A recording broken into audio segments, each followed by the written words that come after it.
2 cup बेसन चाळून त्यामध्ये पाणी टाकायचंय, चिमूटभर खायचा कलर टाकून त्याचं एक बॅटर तयार करून घ्यायचंय। तर कन्सिस्टन्सी इथे तुम्ही बघू शकता। 1 कप साखर, 1 कप पाणी, चिमूटभर कलर टाकून पाक तयार करून घ्यायचा आहे।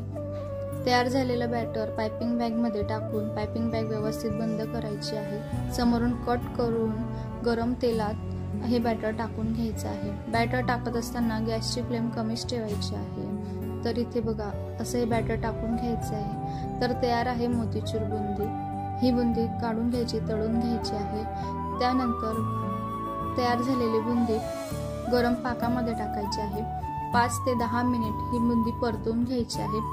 त्यानंतर यामध्ये 2 चमचे साजूक तूप टाकायचे, 1 चमचा मगज बी टाकायची आहे आणि मिक्स करून याचे लाडू वळून घ्यायचे आहेत। तर तयार आहेत मोतीचूर लाडू। अशा नवनवीन रेसिपीसाठी चॅनलला सबस्क्राईब करा। धन्यवाद।